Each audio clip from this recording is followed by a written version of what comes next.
আজকের টপিক হচ্ছে আপনার প্রেসিয়নে নিয়ে, প্রেসিয়নে কীভাবে ইউজ করবেন। ঠিক আছে, বিষয়টা তেমন কঠিন না, খুব সহজ। আপনি দেখুন, এটা হচ্ছে প্রেসিয়নে, ফ্রেনো, acceleratore। আবার বলতেছি প্রেসিয়নে, ফ্রেনো, acceleratore। এখন আপনি প্রেসিয়নেটা কীভাবে ব্যবহার করবেন দেখুন। আপনি যখন প্রেসিয়নে যখন চাপ দেবেন, আমি আপনার ফ্রেনো মানও তুলে ফেললাম, গিয়ার 1 নাম্বার। ওকে, এখন আপনি ইঞ্জিন সাউন্ড না করে কীভাবে সামনের দিকে রোলিং করবেন। প্রেসিয়নটা আপনি 50% ছাড়বেন।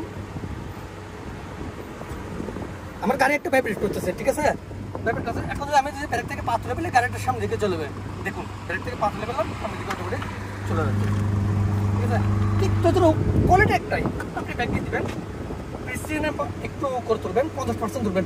acceleratore ইউজ করার কোনো প্রয়োজন নেই। হ্যাঁ, আপনি প্রেসিয়নে বাম পাশে একটু করে তুললেন, 50% তুললাম, ব্রেক থেকে পাটা তুলে ফেললাম, গাড়ি কিন্তু পিছনের দিকে চলে যাচ্ছে।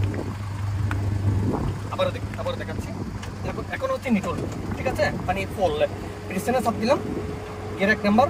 আমি বাম পাটা 50% তুললাম, দেখুন বাম পাটা পড়ে আমার গাড়ি একটা ভাইব্রেট করতেছে। ঠিক আছে, এখন ডান পাটা একটু করে তুলবো, গাড়ির সামনের দিকে চলে যাবে। দেখুন ডান পাটা তুললাম, acceleratore ইউজ করি না। হ্যাঁ, গাড়ির সামনের দিকে চলে যাবে। এটা হচ্ছে প্রেসিয়নে ইউজ করার সিস্টেম।